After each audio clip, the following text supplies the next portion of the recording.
Hello and good evening, friends, and welcome to the Week 7 edition of Strictly Sports NFL Saturday. I am your host, Anthony Florio, joined as always by good old MF Michael Fletcher. Maybe awaiting the presence of Michael Bullock. We don't know. If he comes in, we will certainly catch him up on what he missed. If not, then we'll see him tomorrow night for our special edition of the Wrestling Forum.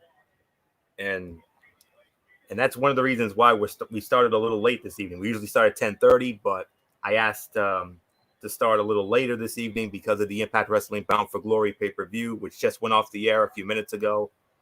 And all I can say was what an amazing event it was. And MF and I will share our thoughts on that tomorrow night as part of our special edition of the Wrestling Forum. But for right now, Week 7 of the NFL season kicked off this past Thursday night with the New York Giants squaring off against the Philadelphia Eagles at Lincoln Financial Field in Philadelphia. And the Philadelphia Eagles won the game by a score of 22-21. And the highlight of the game, obviously, Daniel Jones of the Giants with an 80-yard run. He should have gone all the way for a touchdown, but he tripped himself. He got tripped up, and that was that. But nonetheless, Eagles won it. Carson Wentz, 359 yards passing, 2 touchdowns and a pick. He also had a rushing touchdown as well. Boston Scott had the winning touchdown at the end. Greg Ward Jr. caught a touchdown as well. Richard Rodgers led with 85 receiving yards. Boston Scott led with 46 rushing yards. Solid night for the defense. Defense came up with 3 total sacks and an interception. And Jake Elliott missed a field goal, but he connected on the other, and that was the win for Philadelphia. And in a losing effort for the Giants, Daniel Jones, 187 yards, 2 touchdowns and a pick, led the team with 92 rushing yards, including that 80-yard run that we'll never forget anytime soon. Wayne Gallman rushing touchdown, Sterling Shepard, Golden Tate receiving touchdowns. Defense played well. That they also recorded 3 sacks. Also 3 sacks and an interception for their defense. So both defenses with 3 sacks and a pick each. So great game, even though the division is a joke this year, but a great win for the Philadelphia Eagles. And with that win, because of the tie, they have a little bit of a lead in the NFC East over Dallas, but that very likely changes tomorrow when Dallas squares off against Washington. We'll get into that in a moment, but nonetheless, Eagles win 22-21. So, oh wow, all right. So MF, quick thought on the Giants and the Eagles before we go rapid fire here.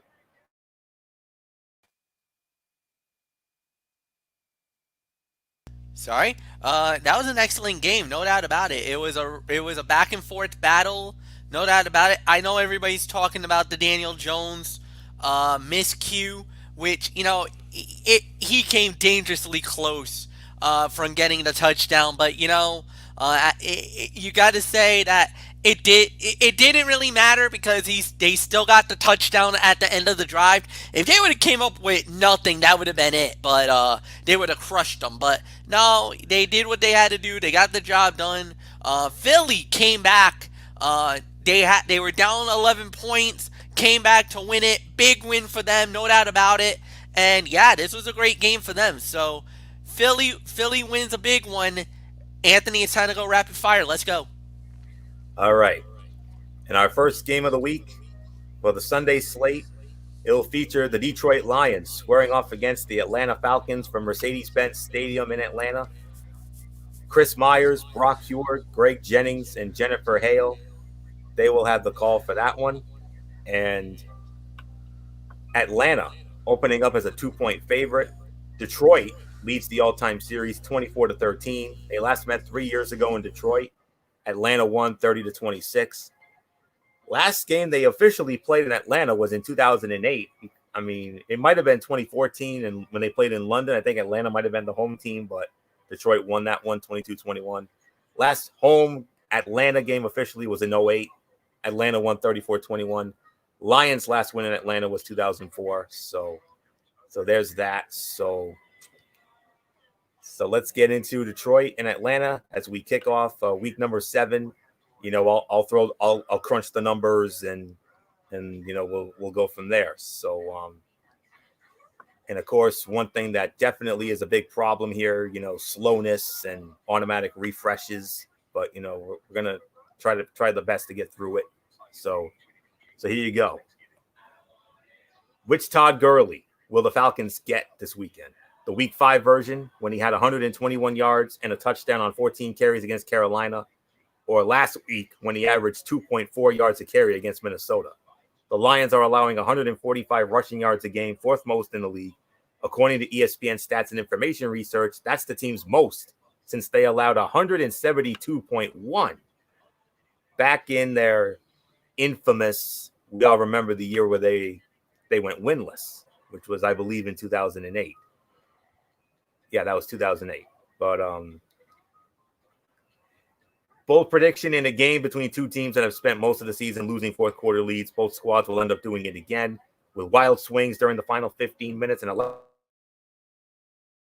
last-second game-winning field goal, which their two recent matchups ended with a 10-second runoff and then a delay of game penalty that allowed Matt Prater to take a second attempt at a field goal. Stat to know, Lions running back DeAndre Swift has 6.9 yards a touch this season, best among rookie backs. He also leads the Lions with 4 touchdowns from scrimmage. For fantasy, Matt Ryan averaging 28 fantasy points a game this season when he has a fully healthy Julio Jones, up from 10.3 when his star wide receiver was hampered. Betting nugget, Atlanta is 5-10 against the spread as a home favorite since the start of the 2018 season. Atlanta is the FPI favorite, 59.1%. I don't trust either of these teams, but I'm going to take a chance here, and I'm going to go with Atlanta to win. My final score, 30-27. So nothing more to say. MF, Detroit, and Atlanta kicking it off. And I'm also going to go with Atlanta.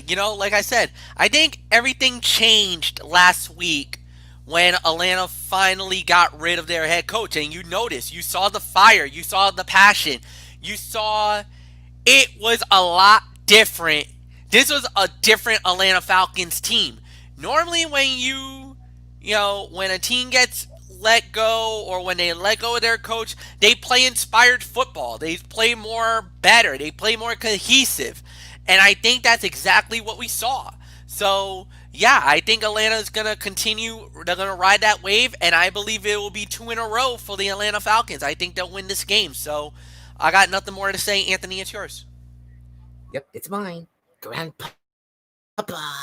It's your turn, Grandpapa. And we got a tab. Okay. All right, here we go. I wasn't sure if my mic Wait, was were you really trying to do Jeff Dunham just there with freaking Peanut? Not really, but I thought my mic was muted. That's why. That's just some of the frustrations, when you have all these, slowness issues and whatnot. I got you. You don't want to get caught with the mic muted and it's your turn. You don't want to get caught. So yeah. I do apologize for that little Freudian slip there, but okay. Anyway, let's get into the next matchup here.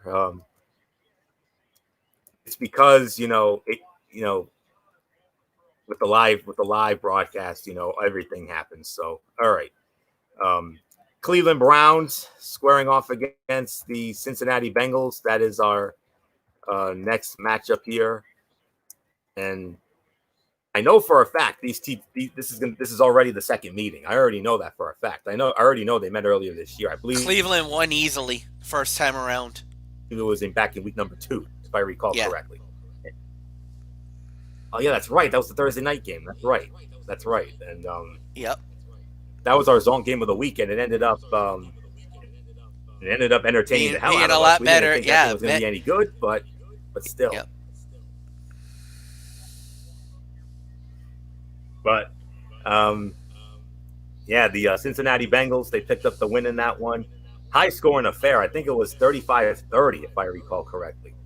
So it was a 35-30 win for the Cincinnati Bengals. And,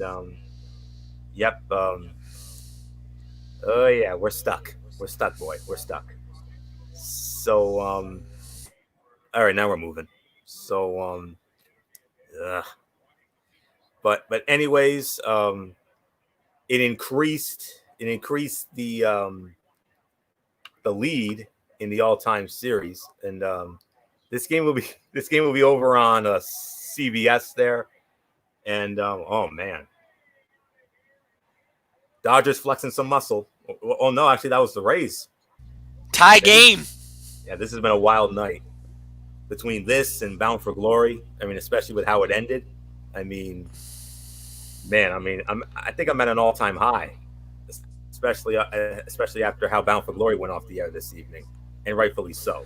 But and we'll address that. We'll address that rare good elephant in the room tomorrow night. Believe you me. But yeah, it's because of this tab here, this one tab that is really slowing it down here.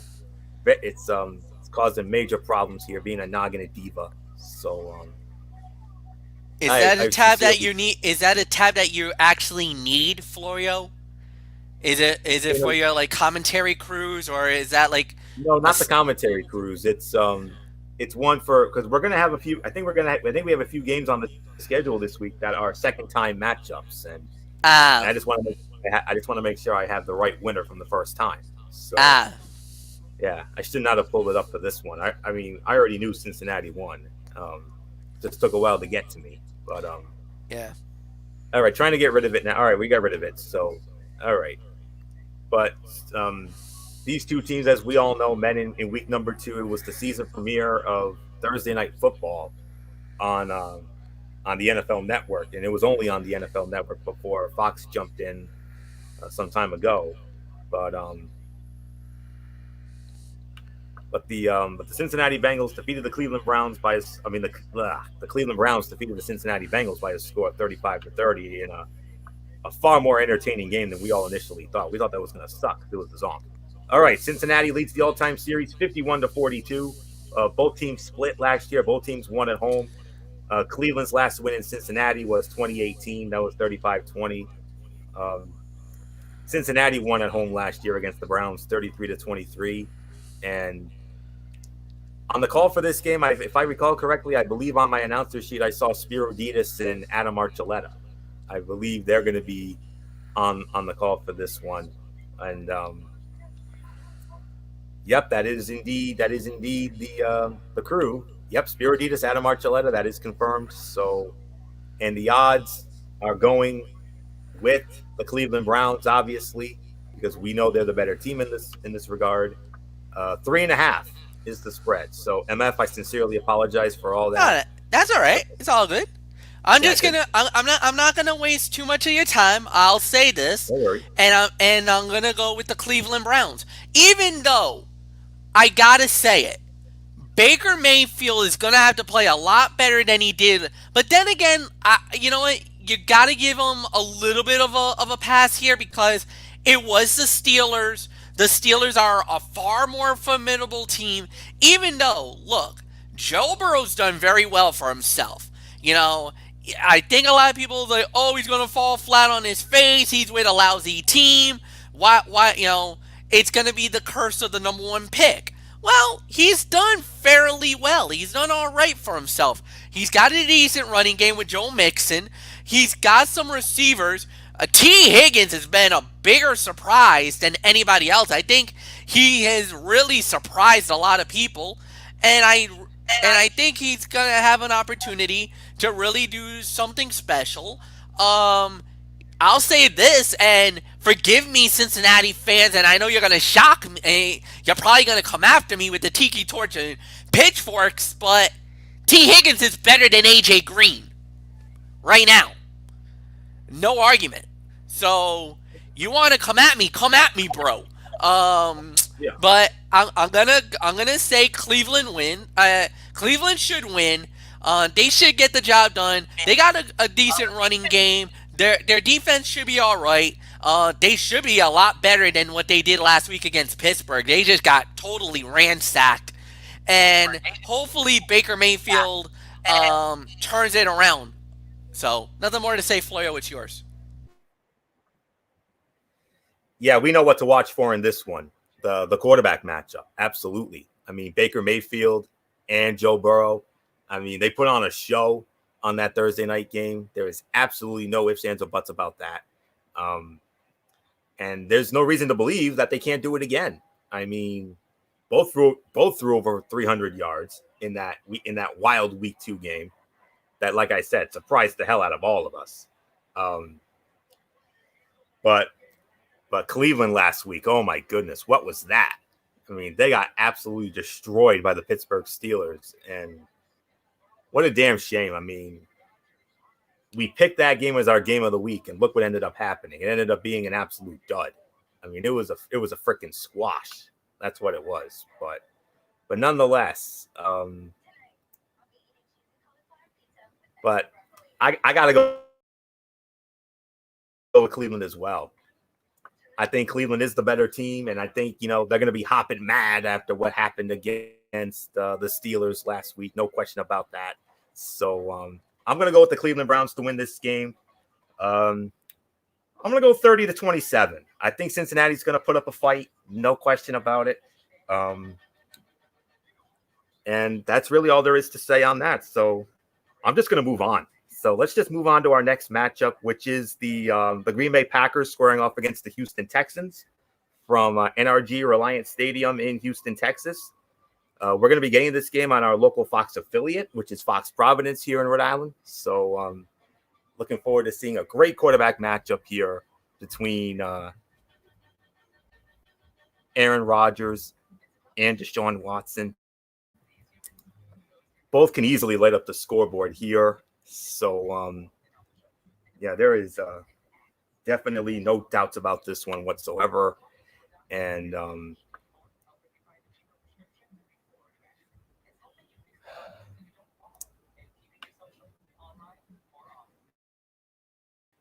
having a lot of problems here. We're having a lot of technical issues here this evening. All right, the Browns were dominant in the first meeting between these teams, though they came away with only a 5-point win. Bengals have improved since then, especially in run defense. Browns still have the top rushing attack in the NFL because of Nick Chubb. We all know that. So, Nick Chubb. Yep. Myles Garrett will sack Bengals quarterback Joe Burrow and force him to fumble for a second time this season, once again sending up a crucial late round touchdown. Odell Beckham Jr. averaging career lows in targets a game, 6.7, catches a game, 3.8, receiving yards, 53.2, yards after the catch per reception, 1.96, a percentage of routes targeted, 23.5%, and his yards after the catch per reception ranks 86 out of 92 qualified wide receivers this season. Kareem Hunt averaging 19 fantasy points in wins this season, including 24.1 in the Week 2 win against Cincy. Way up from 9.9 in losses. Cincy's 4-0 against the spread in its past 4 games following a loss dating back to last season. Cleveland's slight FPI favorite, 55.1%. 30-28. Cleveland beats Cincinnati. So that's it for that. Now let's start turning this around here. Hopefully we can get these issues straightened out here. And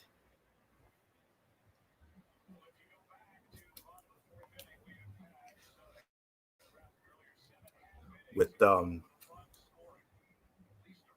if my order is correct, I do believe the next one should be that Green Bay Houston game that I know we're getting on our Fox affiliate, unless they decide to switch it. And by the way, we do have a couple of schedule switches that we definitely need to report. Another week of schedule switches. So really all there is to say on this.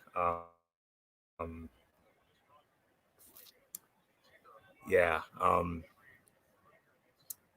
now we have another stuckage here. Yeah, fantastic. So Green Bay Packers squaring off against the Houston Texans, NRG Stadium in Houston. The game is on Fox, and if I recall correctly from my announcer sheet here, I want to say, wait a minute. Okay, I think we're going to finally turn this around here. Having it's a very slow server. I do apologize, folks. I mean, all right, Kenny Albert, Jonathan Vilma, Shannon Spake. Thank you. All right, Green Bay and Houston, they're going to have that call. And And Green Bay opening up as a 3.5-point favorite. And it's a one-sided series, obviously. Green Bay leads the all-time series with Houston. And let me see. 3-1. Yep, 3-1 in favor of Green Bay. They last met 4 years ago, 2016 in Green Bay. Green Bay won 21-13. Their last meeting in Houston, 2012. Green Bay won easy, 42-24. And Houston's only beaten Green Bay once. That was in 2008, and they did it at Lambeau, believe it or not. That was a 24-21 win, but that's really all there is to say on that. So now let's get into Green Bay and Houston, which there's no question about who's going to take this one. But anyways, we got to talk about the Texans' run defense. Can they rebound from a terrible performance against Derrick Henry and the Tennessee Titans? Aaron Jones of Green Bay, the running back, he scored at least one touchdown in 5 straight games, which is tied for the longest active streak in the NFL, according to research by the ESPN Stats and Information. Jones' streak of consecutive games with a touchdown will end at 5, but quarterback Aaron Rodgers will more than make up for it. It won't be a 6 TD game like his only previous career start in Houston in 2012, but look for Rodgers to get back on track after the abysmal showing at Tampa Bay last weekend. Texans running back David Johnson has 350 rushing yards and 3 touchdowns this season, more than he had all of last year, but still currently sits at 25 straight games without a 100-yard outing. Aaron Jones has been a top 15 running back in all 5 of his games this season, and after the Henry experience last weekend, the Texans are allowing the 3rd most points to fantasy running backs this season. And Green Bay has covered 5 consecutive games following a loss, 3-0 against the spread under Coach Matt LaFleur. Green Bay, a 58% favorite. Green Bay wins, but closer than you think. 31-24, Green Bay beats Houston. So there's really nothing more for me to say on this. MF, I think all our issues are finally straightened out here. So Green Bay wins 31-24. It's all yours. Yeah, no, I got to go with Green Bay as well. But the thing is that what happened to Aaron Rodgers last week was the 2 interceptions killed him, because the 2 interceptions basically opened up the floodgates, and that cost them the game. So yeah, at the end of the day, you gotta go and you gotta do whatever you need to do to bounce back. I think they will. I got Green Bay winning as well. Nothing more to add, and let's just move right along, guys. Next game. Now, I'm going to need your help here on that, if you don't mind looking up some of these divisional matchups. Sure. Okay. Do you know if Carolina and New Orleans have met yet this year? I believe. Let's see. I'm going to check that right now. I do believe that this is the first time that they're facing off against each other. Carolina and New Orleans. Yeah. That's our next match. The last time they met each other was December 29th, 2019. So no, this is the first. This is the first. Okay, this is the first. All right, very good. Yep.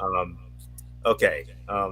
Carolina Panthers, New Orleans Saints up next. Mercedes-Benz Superdome in New Orleans. On Fox, Kevin Kugler, Chris Spielman, Laura Oakman will be on the call for that one. And New Orleans opening up as a 6.5-point favorite here. And first meeting, so we don't have to worry about a final score. I might need a final score from the next game, so just give me 1 second on that. But anyways, Carolina and New Orleans, a lot of history here, and series history favors the the series is tied. Series tied, 25-25. So it's a 25-25, so whoever wins will take the lead in the series. New Orleans swept both meetings last year.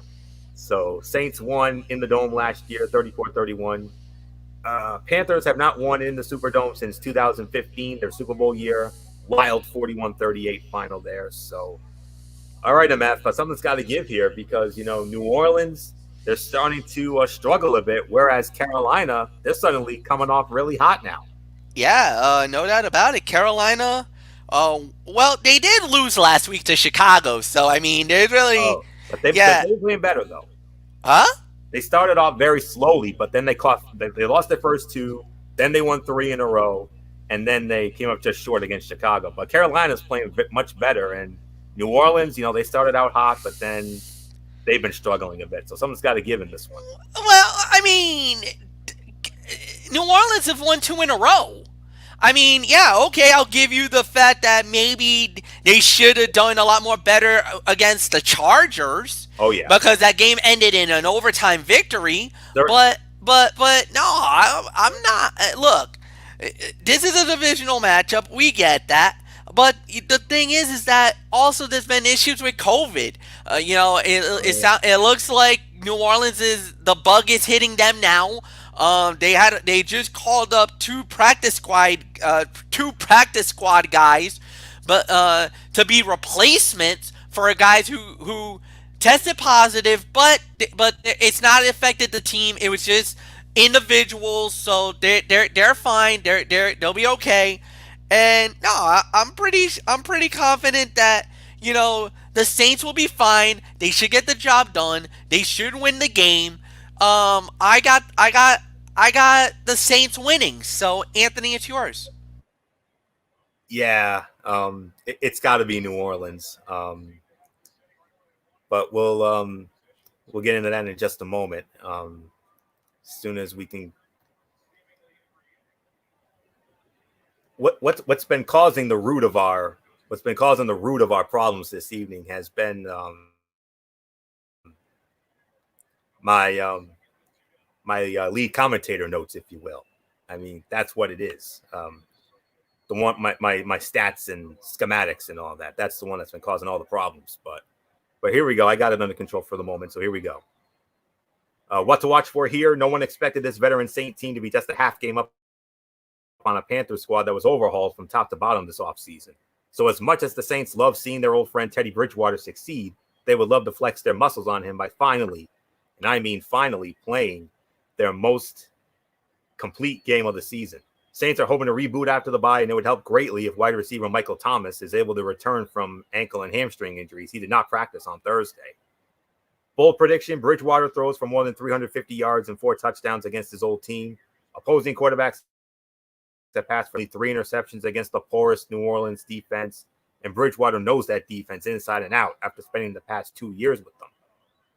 The stat to know, Alvin Kamara has 4 straight games of 100-plus scrimmage yards, the longest active streak in the NFL, also leads all running backs in receiving yards with 395, 186 more than any other running back. Since 1950, there have been only 3 backs with 450-plus receiving yards in the team's first 6 games of a season. Timmy Brown, 1965 with 510. Paul Hofer in 1980 with 467. And the most recent, Hall of Famer Marshall Falk in 2000, 564 yards and 6 touchdowns in the process. And the betting nugget, Bridgewater is 18-4 against the spread and 12-10 outright in his career as an underdog, including 2-2 straight up and against the spread this season. Bridgewater is also 14-2 against the spread as a road underdog in his career. New Orleans, the FPI favorite at 70%. I'm going with New Orleans to win. Closer than you think. I'm going to say 30-23. New Orleans barely gets by Carolina in the Dome. So nothing more to say on that. Next up, my team, the Buffalo Bills. They're squaring off against the New York Jets. Our Zonk game of the week, by the way. MetLife Stadium, East Rutherford, New Jersey, in the Meadowlands. Now, MF, I know these two teams met on opening day. I know Buffalo won. I just don't remember what the score was. It was 27-17. 27-17. All right. 27-17. That's what MF says was the final score when the Bills beat the Jets in week 1 in Buffalo on opening day. You remember, Buffalo started the year with 4 straight wins, but they have since cooled off. But then again, look who they played, Tennessee and Kansas City. Come on. Not going to happen. No way. Legendary Greg Gumbel with Rich Gannon and A.J. Ross. They will be calling the game for CBS. And in a wild and crazy game with the Dodgers and the Rays, let me tell you, Dodgers retook the lead 7-6. Buffalo, huge favorite. They're a 10-point favorite this week. No big surprise. And Buffalo, with that week 1 win, added to their series lead. Buffalo leads the all-time series 63-56. Both teams split on the road last year. The Jets won in Buffalo. Buffalo won in the Meadowlands. Matter of fact, the Bills won the last 2 meetings in the Meadowlands. So the Jets last beat the Bills at home in 2017. That was a 34-21 win. So that's all there is to say. So MF, I'm just gonna say it like this. As a Bills fan, I have not been very happy. I mean, the Tennessee game, I was damn near pulling my hair out by the damn roots because of how Tennessee manhandled us from start to finish. But you got to admit, even though they lost to Kansas City on that Monday night game, they actually hung with them before Casey pulled away at the end. Agreed. But now they got the Jets, and it's feeding time, baby. Feeding time. Yeah. Go ahead. You're right. It is definitely feeding time. I mean, look, I get it. I kind of said it once. I'll say it again. When Buffalo plays a really good team, they shell themselves. They normally play better when they're playing with the bottom of the pit. Normally, when it's the lower tier teams, they play a lot better. When they play it like the elite, then we saw the real Buffalo Bills shine through. They should have an easy time with the Jets. They should win the game. And they should win it pretty comfortably. That's why you saw the 10-point margin. I think that's a fair assessment. I got Buffalo winning. Florio, what's yours? Oh, yeah. I mean, as a Bills fan, I'm hopping mad, man. I'm hopping mad. I mean, I still can't get over the Tennessee game. I mean, it's like they didn't even show up. That's all I can say on that. But give them credit for the Kansas City game. I mean, they hung with Kansas City for a good majority of that game before Kansas City ultimately went on to win. But anyways, it's feeding time now, and this is where I believe we're going to get our groove back, and that's really all there is to say on this. I mean that I'm just still hopping mad about the Tennessee game. I mean, that was horrible. But, we did hang with Kansas City, and that's really all there is to say on that. The Jets hope to have their full complement of wide receivers on the field for the first time as rookie Denzel Mims is poised to make his debut. Alongside, of course, the returning Sam Darnold. It was announced that Sam Darnold's going to be coming back from his injury after he's been out for a while. All right. He's poised to make his NFL debut. Darnold is a question mark because of a shoulder injury, but he should be ready to go and win. And if so, he'll have plenty of speed on the outside with Mims and Brashad Perriman. That's what to watch for. The bold prediction, the Bills won't call this a quote-unquote get-right game, but I will. Not only does quarterback Josh Allen eclipse 320 passing yards, but Buffalo's defense will hold the Jets under 250 yards of total offense. No question about that. Stat to know, the Jets minus 110-point differential. You hear that? Minus 110 points. That's the differential. Second worst in franchise history through 6 games of a season. Their previous worst was all the way back in 1976 when they had a minus 122-point differential. The team's worst mark through 7 games also came in 76 when New York was outscored by 142. Will Buffalo surpass 32 points in this one? Maybe, maybe not. What to know for fantasy? Josh Allen was QB3 in week 1 when these teams first met, but it's coming off his worst performance of the season last Monday night, QB17. Betting nugget, the Jets are 0-6 against the spread this season. That's 2 short of the longest winless streak to start a season against the spread over the past 20 years. The 2003 Oakland Raiders failed to cover in each of their first 8 games of that season. Buffalo, just about a 75% favorite here. Lock of the week, Buffalo wins. No doubts about this one. 28-10. All day, Buffalo gets on the Jets, and they'll pounce on them, and they're going to be hopping mad, and it's going to be feeding time, man. And I can't wait to see that, even though we're not getting that game. But, it is what it is. So, and it will truly be a zonk game, no doubt about it. So that's why I made it the zonk game of the week, because the Jets, well, ooh, Lord, they're terrible. All right. I think in our next game, if I'm not mistaken, if my order is correct on this, I believe we go from the zonk game of the week on our end to our game of the week. And oh boy, we're in for a good one here. And I'm very excited because yes, it is indeed the ship game of the week. The Pittsburgh Steelers squaring off against the Tennessee Titans, Nissan Stadium in Nashville. Ian Eagle, Charles Davis, Evan Washburn, they will be there. And the spread favors Tennessee 1.5. Very close spread. I think that's the closest spread of the week, if I'm not mistaken. So a lot of history between these two teams dating back to their especially when the Tennessee Titans, of course, were the Houston Oilers way back when. Dating back to that, and of course those memorable meetings they had when they were in the old AFC Central. So trying to find the series history, but things run very slowly. Trying to find it. I believe Pittsburgh leads the all-time series. Let me just double check on that. Yeah, Pittsburgh leads the all-time series 43-31. Pittsburgh's won the last two meetings in this series. Last meeting was in Pittsburgh, 2017. Pittsburgh won 40-17. Last meeting in Nashville was 2014. Pittsburgh also won 27-24. Titans last beat the Steelers at home in 2012. That was a 26-23 final. So I believe I get to start off on our game of the week. So Battle of the Unbeatens could definitely go a long way to determine who could be at the top of that AFC playoff picture when all is said and done, if all goes well. So this game was supposed to take place a couple weeks ago, but of course COVID put the kibosh on it. But we're finally going to have it. Game of the week. Let's go. Here we go.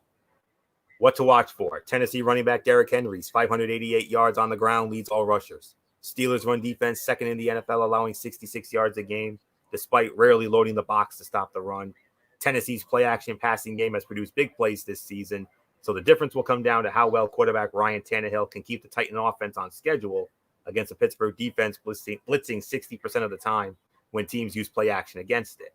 Bold prediction, Juju Smith-Schuster will have 2 touchdowns. He has been quiet the past 2 games with even distribution in the passing game. But with Chase Claypool breaking out and defenses taking notice, that could free up some room for Smith-Schuster to get free and score for the first time since week 3. Stat to know, the Titans offense has used play action at the second highest rate in the NFL since the start of last year, and an NFL high 47% of its passing yards in that span have come on play action. Since Tannehill became the Titans starter week 7 of last year, his 92.1 QBR and 12.2 yards per attempt on play action lead all quarterbacks, and his 15 touchdowns is tied with Kirk Cousins for the most in the NFL. But Pittsburgh's defense has been exceptional defending play action, allowing the lowest QBR 38.9 and completion rate 57% since the start of last season. What to know for fantasy? Derrick Henry, fresh off 212 rushing yards against Houston, faces a Steeler defense that has yet to allow more than 80 single player and is allowing the second fewest fantasy points per game to running backs this season, 16.5. Betting nugget in the Super Bowl era, when teams are 4-0 or better square off. When teams that are 4-0 or better square off against each other, the underdog is 10-4 against the spread. Pittsburgh, slight FBI favorite, 52%. Very tough game to call here, but I am going to go with the Tennessee Titans to win this game. I just got this feeling about Tennessee. I mean, especially after they made that surprise run to the AFC Championship game last season. None of us expected them to get there, but that team right now, the way they've been playing, I got to go with Tennessee. What did I have for a score? I believe I had 28-24. I think that's what I had. Yes, 28-24. I'm going with Tennessee to beat Pittsburgh. So, MF, this is going to be our last week not doing an NFL game because we got World Series commitments.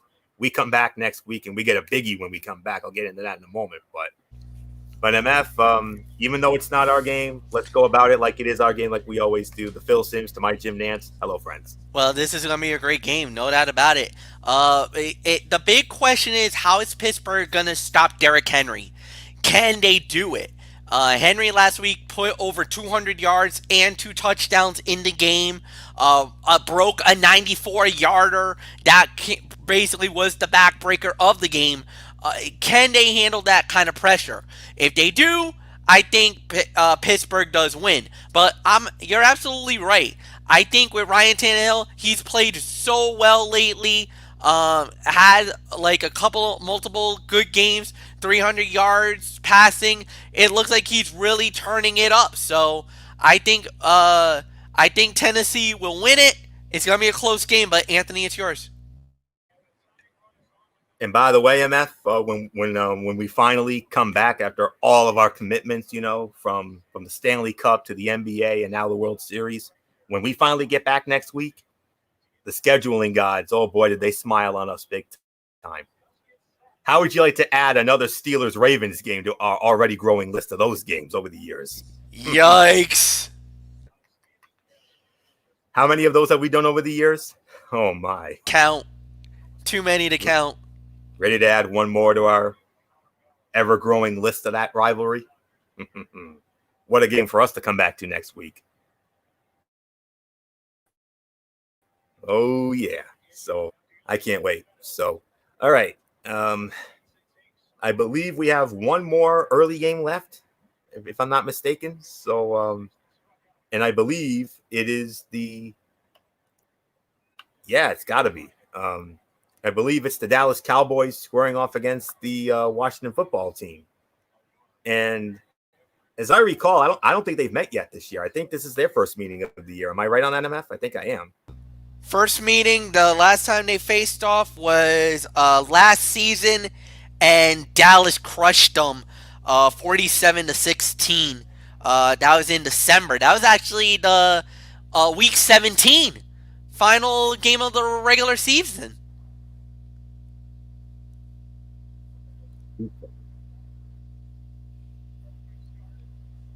December, last December. Oh. Yeah, December 29th. Yeah, final game of the regular season. Second time that date's come up in our list tonight. So, all right, Dallas Cowboys, Washington football team, FedEx Field, Landover, Maryland.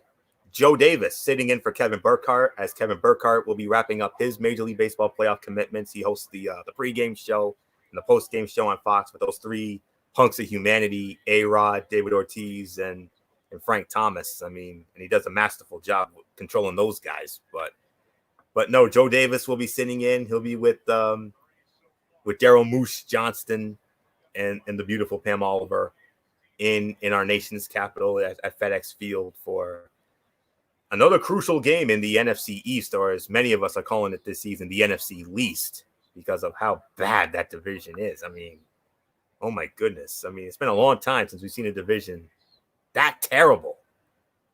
Probably since that, I think it's been the worst division since Seattle won that NFC West when they won it with a 7-9 record.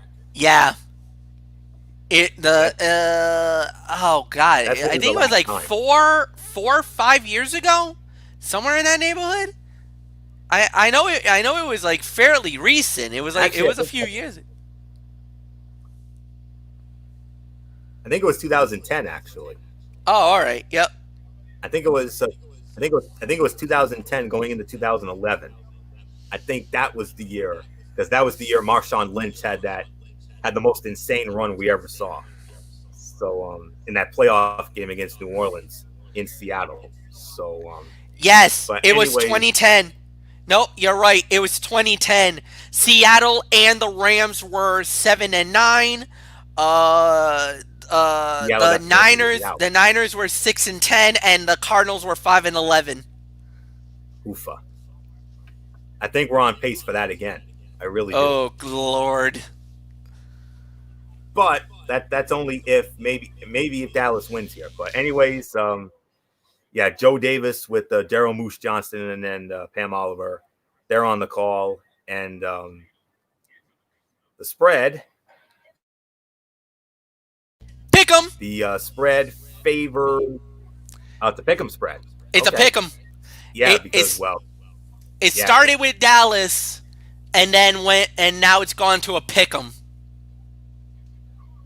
My God, but yeah. But then again, that's how much of an impact Dak Prescott's injury has had on this whole thing. I mean, ever since Dak Prescott suffered that gruesome injury against the Giants, I mean, yeesh, that really changed the complexion of this. All righty, finally got it up here. Man, I mean, we've had difficulties before, folks. We've had a lot of technical difficulties during our broadcast, but I think this is the worst it's ever been. It really has been that bad. And if you're watching, God bless you. That's all I can say. God bless you. That's all I'm saying. But yeah, MF said it was a pick'em. So that's all there is to say on that. I mean, that's how much of an impact the Prescott injury has had, and based on how god awful Dallas was on Monday night. I mean, Derek Ferrera went on another one of his infamous rants. I mean, if you saw his video of that game when he recapped it. But nonetheless, actually on my spread, MF, which finally came up, that's what was slowing down. Washington, Washington is listed as a 1-point favorite. So my spread list is giving it to Washington by 1. So that's the problem. So but 1 point pick 'em, whatever. It's basically a pick 'em. You're right. Dallas leads the all-time series 73-43. Big spread there with two ties. And of course, MF said the last meeting, of course, Dallas absolutely whitewashed Washington 47-16. Oofa. That was painful to watch. Let me just say that. I don't remember if we had that one or not, but nonetheless, Dallas, this history. Okay, Dallas has won the last 3 meetings in this series. This game's in Washington, though. Dallas won the last meeting in Washington, 31-21. Washington last beat Dallas at home the year before in 2018. So, all right, I believe we have all the schematics out of the way. MF, simple question here. What in the world is going on with the NFC East, or as many of us are calling it, the least? This division is a joke. It's terrible. It is. I mean, there's really nothing more to say. I think there was so much expectation for Dallas, so much expectation for Philly. As far as the Giants and the Redskins, we didn't really have that much high expectation for either one of these teams. And the next thing we know, here they are, and well, Philly's underperformed, and unfortunately for Dallas, like you said, there's been the injuries, mainly the Dak Prescott injury, and then sometimes there wasn't like a great help or a great way of playing the last couple of weeks. So it's been up and down all over the place. So yeah, I mean, this has been a complete and utter mess. There's no doubt about it. The expectation for Dallas is Super Bowl or bust, where when it comes to Philly, when it comes to Washington, they're just trying to status quo, trying to build on what they got. And unfortunately, up to this point, it's not delivering at all. So I don't know what to say. I don't know what to think. I kind of got to go with Washington, though, in this game. I don't know why. I feel like Washington is going to have just enough to win the game. I don't know. Maybe I don't really have that much faith in Andy Dalton. I don't know. There's really nothing more to say. So I got Washington in an upset over Dallas. And the problem is that Dallas's defense got exposed. They're not as good as we think. And I really think there's a major problem with the Cowboys. So I think Washington has enough weapons that they could eke out a big victory here. So believe it or not, and I'm going to go against the grain here, I'm going to go with the Washington football team to pull off the upset. Florio, it's yours. Yeah, I'm right there with you, MF. What to watch for? It will be all eyes on Washington's defensive line versus Dallas's offensive line. The Cowboys might have backups across the board depending on guard Zach Martin's health, and Washington's strength remains its line. Though after combining for 7 sacks in the opener, this group has recorded only 6 in the last 5 weeks. Sunday is a chance for it to get healthy, and with Dallas likely paying close attention to edge rushers Montez Sweat and Chase Young, the interior could have a bigger day. Bold prediction, the Cowboys will intercept a Kyle Allen pass. He has been intercepted at least once in 9 of his last 11 starts after not getting picked off in the first 5 starts of his career. So far this season, the Cowboys have 1 interception. Chidobe Awuzie intercepted Jared Goff in the third quarter of the season opener at SoFi. They have gone 158 pass attempts since without a pick. That has to change, and Allen has shown the tendency to throw it to the other team.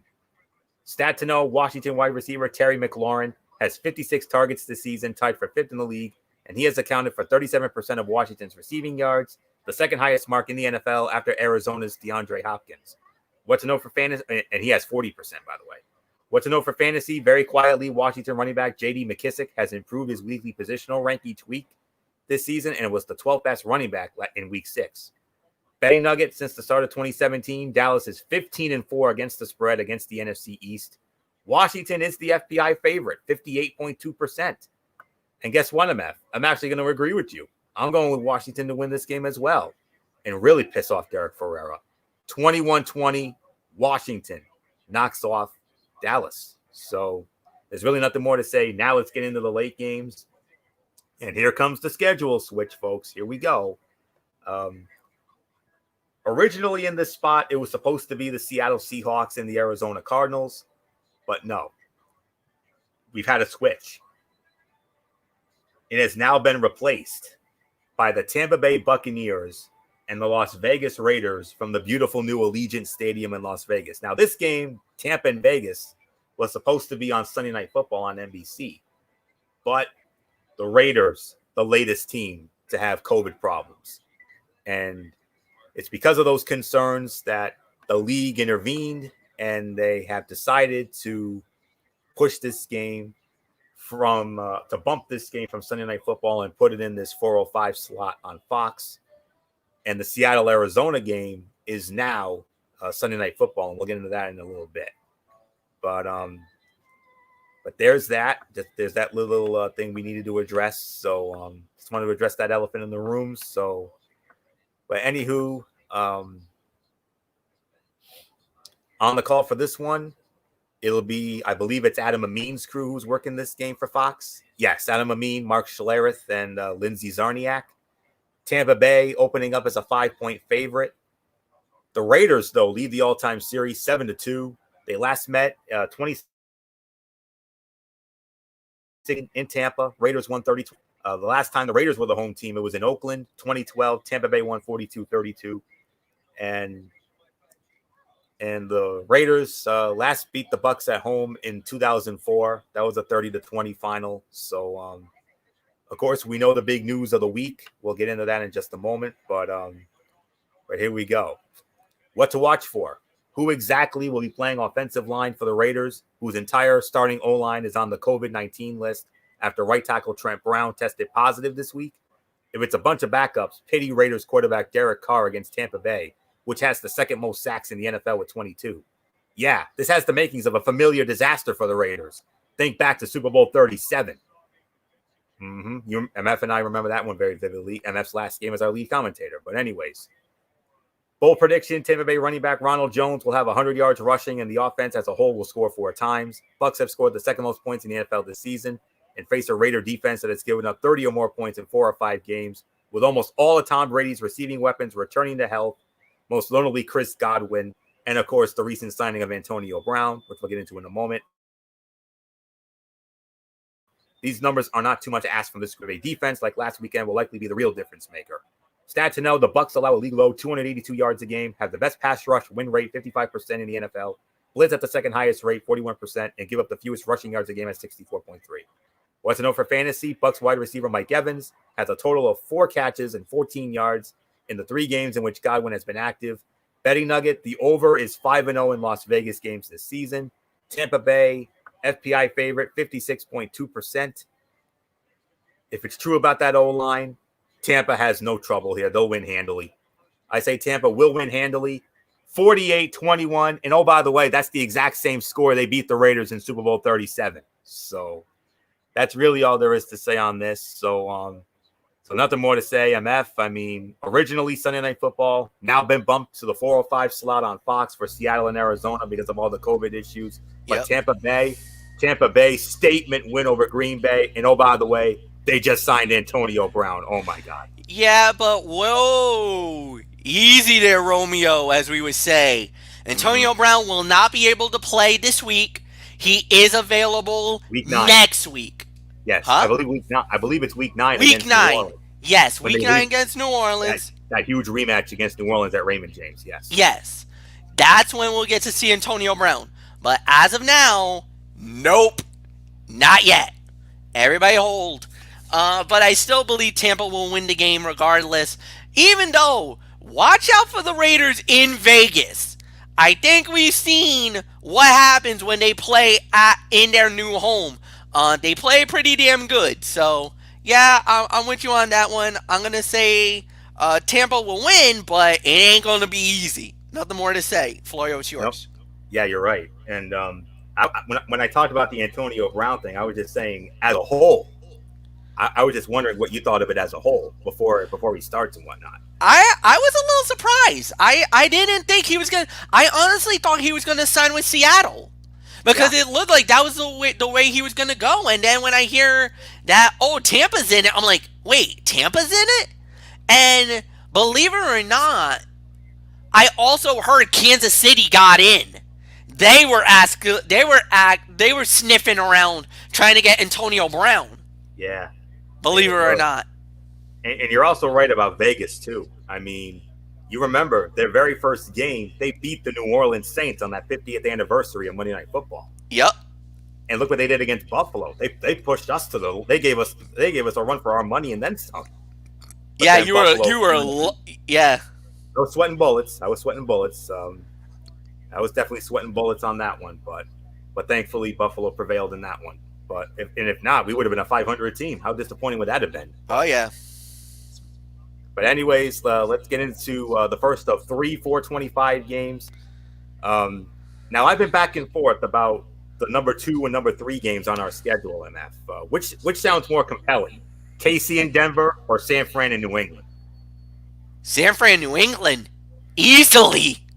Okay, I rest my case. So, the reason I asked was because we all saw what Denver did last week against New England. But Yeah, but remember this: not all the Patriots were there because a lot of them, because of the COVID thing.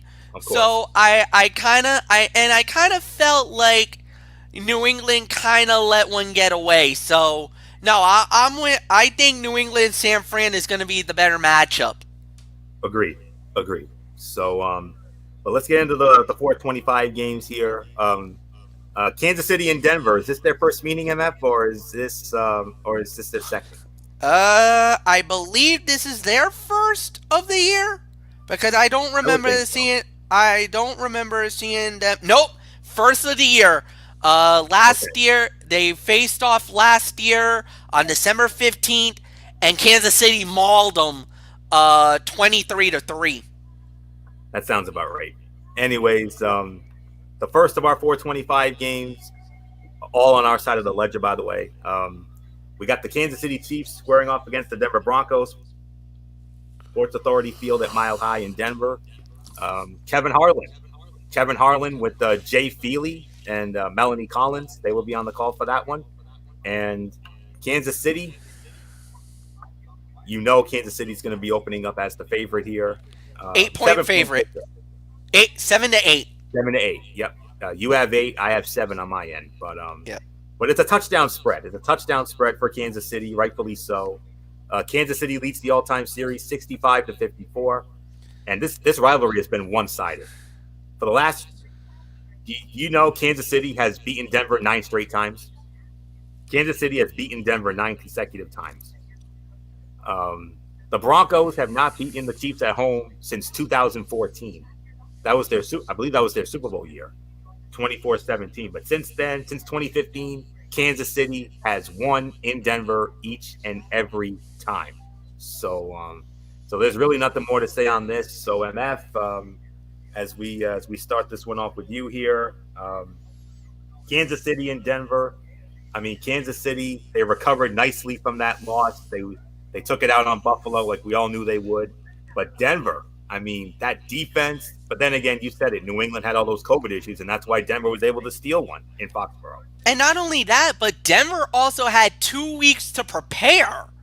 I mean, that's right. I mean, think about this. Whenever have you had a team had 2 weeks to prepare for an opponent that couldn't get into their building until the day before the game because of all the COVID issues? So really, that was the perfect storm for the Denver Broncos to go up against the New England Patriots. Now you know me, I would never, ever make excuses for the Patriots or even wanna say anything good about the New England Patriots. But I gotta be respected and I gotta be legit. And after everything that happened, it only got them a 6-point win after all that. Yeah. So, I mean, this is going to be an interesting game. It is Kansas City. Kansas City is always dangerous. They're very tough. They'll beat you a number of ways. We saw that last week against Buffalo, and credit to Buffalo, they hung tough. They sure did. But when it mattered the most, KC made the big plays, and that's why they won that game. Indeed, so I believe that's going to happen again. Kansas City will win it. Give Denver a lot of credit. They'll hang in there, but I think KC will win the day, and they'll win out at the end. So Kansas City wins, but it's going to be tight. It's going to be close. Florio, it's yours. Yeah. What to watch for? Will the Broncos make rushing yards matter? The best and perhaps only defense against Chiefs quarterback Patrick Mahomes is keeping the ball away from him. The idea that you can pound away to win can be a tough sell, but the Chiefs have not defended the run well much of the year. They've allowed at least 144 rushing yards 4 times and over 180 yards twice, but they just lost one of those games. Snow could be in the forecast. And the Broncos' best chance to win will be a run game paired with some play action shots downfield. Bold prediction, the Broncos will score multiple touchdowns. All right, that might not sound like a bold prediction, but they haven't scored even one in their past 7 quarters against the Chiefs. Stat to know, Mahomes has made multiple passing touchdowns, has had multiple passing touchdowns in each of the first 6 games of the year, making him the first Chief in history to do so. What to know for fantasy? What will Chiefs running back Le'Veon Bell's impact be? Clyde Edwards-Helaire is RB16 on a per-game basis thus far, and if he loses 20% of his value to Bell, he'd fall to RB26. Betting nugget, Denver 4-1 against the spread as an underdog this year. Kansas City, 76% favorite. I'm going with Kansas City to win. And like MF said, close game. 31-23, Kansas City beats Denver, so nothing more to say there. This next game could have very easily been the Zonk game of the week. You could easily make an argument for it to be the Zonk game of the week based on the records. But because the Jets are just so gosh darn awful, that's why we had to bump the Jets to the Zonk game. But we very easily could have made this the Zonk game, MF. The Jacksonville Jaguars squaring off against the Los Angeles Chargers from the beautiful brand new SoFi Stadium in Inglewood, California. Andrew Catalan, James Lofton, and Sheree Burris will be on the call for that one. And the Chargers opening up as 7.5-point favorites. Chargers lead the all-time series 8-3. Their last meeting was last season in Jacksonville. Chargers romped them 45-10. Jacksonville has never won at the Chargers. All 3 Jacksonville wins were at home. So nothing to worry about there. So let's get into this one, the Jags and the Chargers. And we know what to watch for here. I mean, the emergence of a brand new star. Well, 2 new stars. It's Justin Herbert versus Gardner Minshew. If Minshew plays, that is. He might be benched in favor of Mike Glennon. Ooh, Lord. Herbert recalled facing Minshew in college when he was at Oregon and Minshew was under center for Washington State. It's an interesting battle of rookie quarterbacks. Per research by the Elias Sports Bureau, Herbert needs 285 yards passing to have the 5th most in a player's first 5 career games. And Minshew coming off 5 consecutive games with 40-plus pass attempts, longest streak in Jags history. Bold prediction, the Jags will tie an NFL record by allowing the Chargers to score 30-plus points. That would mark the 6th straight game in a single season in which they've allowed 30 points. Chargers have scored 58 points in their last 2 games, and as Herbert gets more comfortable, he'll thrive against a Jaguar defense that struggles to rush the passer. Stat to note, Jacksonville running back James Robinson has 569 yards and 4 touchdowns from scrimmage this year, both second among rookies. Tight ends is tied for second. Well, touchdowns is tied for second. What to know for fantasy, Dak Prescott was the only quarterback to outscore Herbert in weeks 4 to 5. Chargers were on bye last week. Betting nugget, Anthony Lynn is 5-14-1 against the spread as a home favorite since he became the Charger coach in 2017. Chargers, 72% favorites here. I'm going with the LA Chargers to win comfortably. I'm going to say 35-18. Chargers, no trouble with Jacksonville. So nothing more to say. MF, ever since Justin Herbert took over for Tyrod Taylor, Chargers have been a much better team, but nothing to show for it except for only 1 win. Yeah, no, they really been playing some good football, but it's also the teams they've been going up against. I mean, you're absolutely right, but I do believe that Justin Herbert will get his 2nd win, and I think it will come in this game. I really got nothing more to add. I got the Chargers knocking off Jacksonville, and yeah, so let's just move on. Anthony, it's yours. All right, and this is the other big game on our end, the number 2 game of the week. Here we go. You would normally see this game on Fox, but this is one of the rare times we actually benefited from the cross-flex. Thank you, cross-flexing gods, for this one. The San Francisco 49ers, the NFC champions, squaring off against the New England Patriots, Gillette Stadium, Foxborough, Massachusetts, on CBS. Hello, friends. Yes, Jim Nantz, Tony Romo, Tracy Wolfson, they will be there. New England opening up as a 3-point favorite. And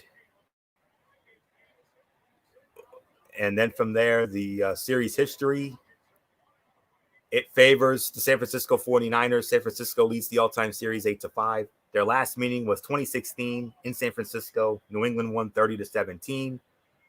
49ers won the last meeting in Foxborough, 2012. That was 41-34. New England last beat the Niners at home, 2004. That was 21-7. But the Niners won the last meeting in Foxborough, 2012, that wild Sunday night game. San Fran won 41-34, and that's the year San Francisco also went to the Super Bowl. But as we all know, they lost. They came up short against the Baltimore Ravens in that wild game in New Orleans. So, but nonetheless, San Fran and New England in Foxborough on the mothership. So nothing more to say on this. I think I set it up pretty nicely. So MF, I mean, the big storyline, obviously, Jimmy Garoppolo comes home to Foxborough in a 49er uniform. And not only that, but he's probably going to have all his weapons back. Oh, Deebo Samuel, George Kittle, that offensive juggernaut goes up against the Patriots. But the Patriots, they'll have Cam Newton. They'll have Julian Edelman. Edelman's always been a game-time decision, but I think he'll go. You're going to have those weapons, too. So it's going to be strength versus strength. But it's in Gillette. So obviously advantage Patriots. And I do believe New England will bounce back from a big loss. Even though a lot of people talk about the Mark Andrews injury that really hurt the Patriots. And so we're going to have to wait and see how it plays out. But I do believe that New England should get the job done. It's going to be close. It's going to be tight. Good game. Patriots win. Florio, it's yours. Absolutely. What to watch for? The Patriots have turned the ball over 7 times in the last 2 games, both losses. The 49ers have created just 6 takeaways all season. If the Patriots continue to be sloppy with the football, they could be looking at back-to-back regular season home losses for the first time since the 2008 season. The last time they were without Tom Brady, of course. That was when Brady got hurt for the year.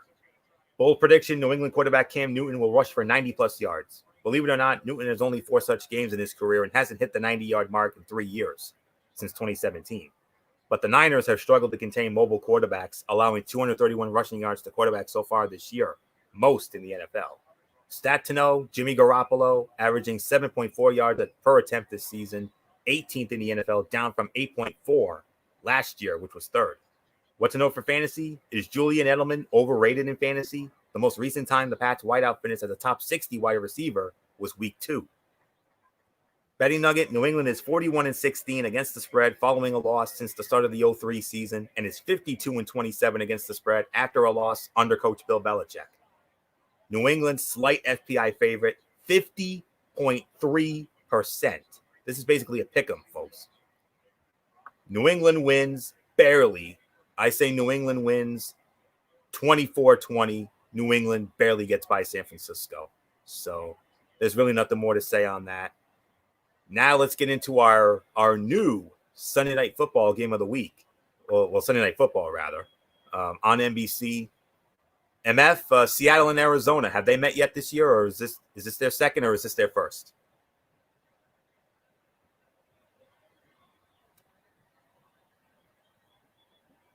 I'm just waiting for the confirmation there. I don't think Seattle and Arizona have played yet this year. I don't think they have. But no, I don't recall seeing these two go at it yet. No, I think this is their first. So but this is our brand new Sunday Night Football game. This was originally scheduled to be at 4:05 on Fox, but has since been moved up to Sunday Night Football because of the Raiders' COVID issues. But here we go. Seattle Seahawks, Arizona Cardinals, University of Phoenix Stadium, Glendale, Arizona, on NBC, Sunday Night Football. You know who's working it. The legendary Al Michaels with Chris Collinsworth and Michelle Tafoya. They will be in Arizona for that one. And Seattle opening up as a 3.5-point favorite. Seattle leads the all-time series 21-20 with a tie. They split last year. Both teams won on the road. So Seattle won in Arizona 27-10. Matter of fact, they won the last 3 years or a few years in Arizona. The Cardinals have not beaten the Seahawks at home since 2012. It's been all Seattle. The closest they came was 2016 when they played to that butt ugly 6-6 tie. So, but anyways, Seattle and Arizona, our brand new Sunday Night Football game for this week, replacing Bucks and Raiders. So here we go. Seattle and Arizona, Sunday Night Football. As soon as I can get it here. All right. What to watch for? Cardinals linebacker Dennis Gardeck didn't have a sack last week after posting 2 in week 5 in his defensive debut.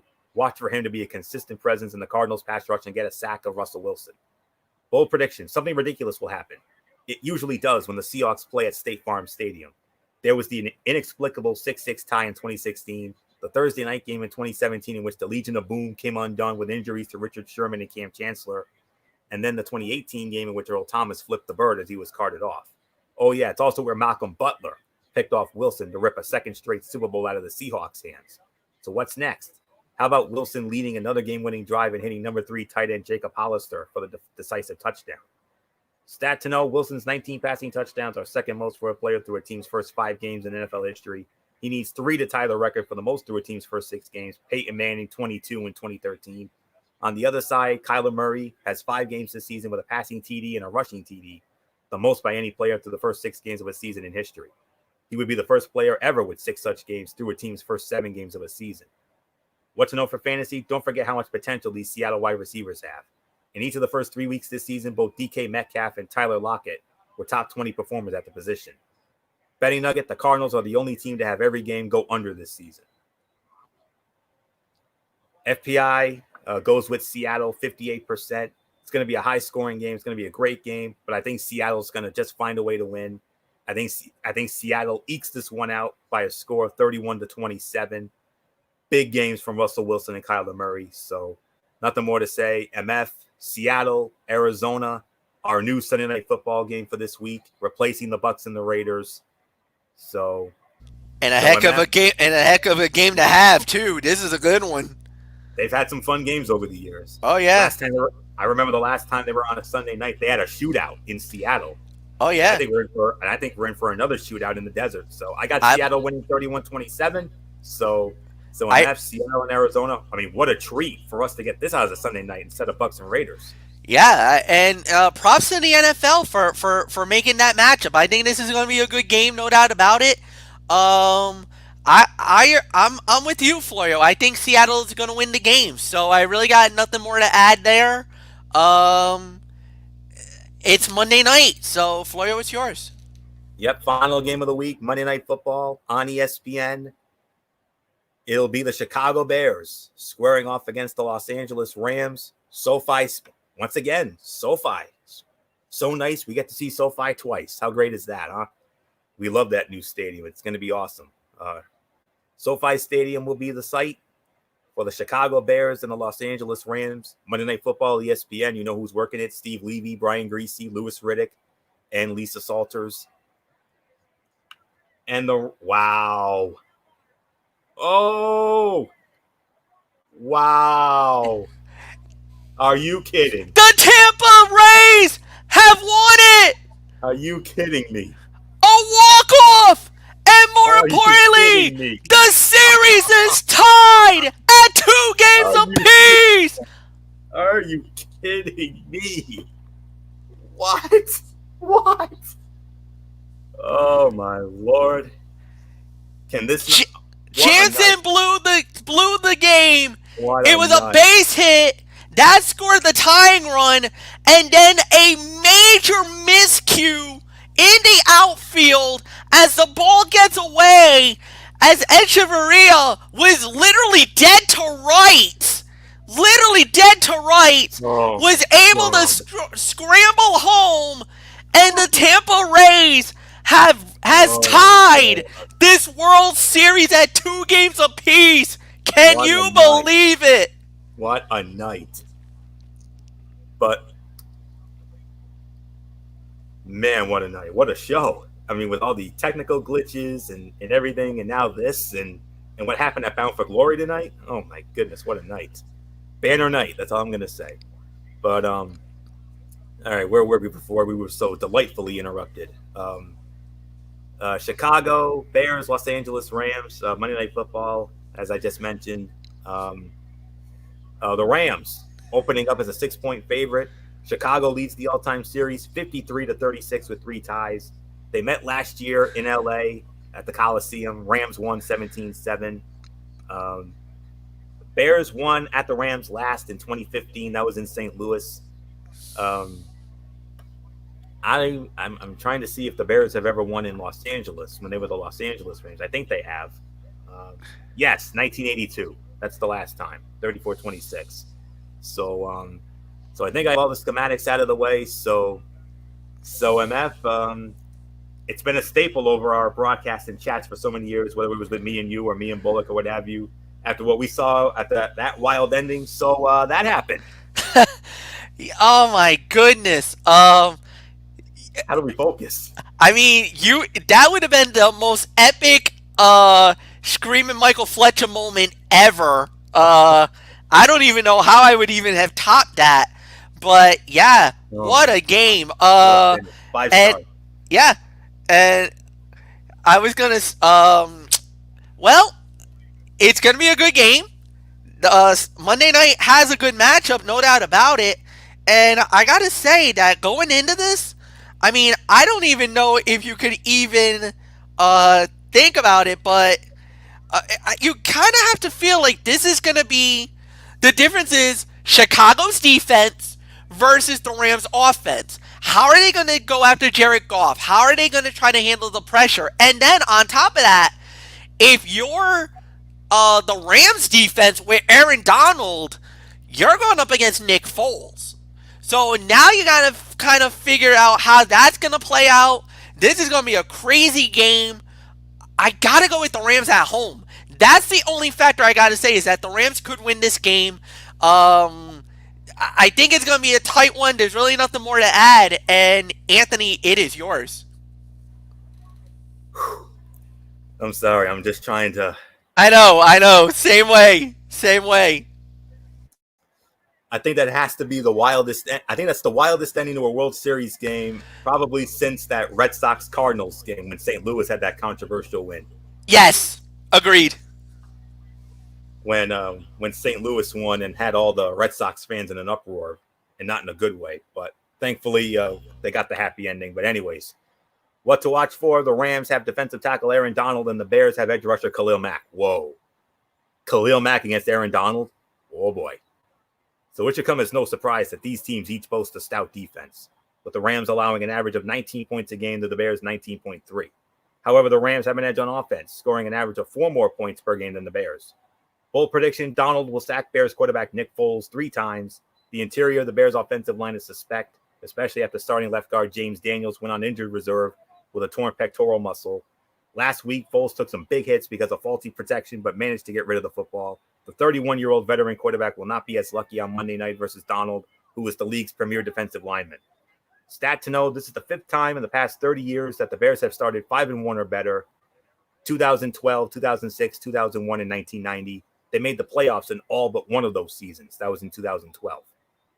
What to know for fantasy? Chicago running back David Montgomery has 11 catches in the 2 games following Tariq Cohen's injury. He had 9 in 4 games with Cohen in the mix.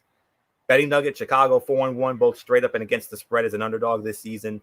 With another upset victory this weekend, Chicago could join the 2004 Jacksonville Jaguars and 1999 Detroit Lions as the only teams with 5 upset victories within their first 7 games of a season in the Super Bowl era. Rams are the favorites, 70%, but I'm going with the LA Rams to win this game. I'm going to say 20-18. The Rams beat Chicago, so I think the Rams are just that better team, especially with Aaron Donald. I think he's going to be the difference maker. So that's really all there is to say on that. So that will put the bow on this wild and crazy edition of NFL Saturday. We want to thank you all so very much for putting up with all this tonight. I mean, it's been a long show. I know. I apologize because of all the glitches and everything else, but these things happen. So, and then especially that wild, the wildest World Series ending we've seen in years. I mean, that is insane. I mean, we're never going to, I don't know.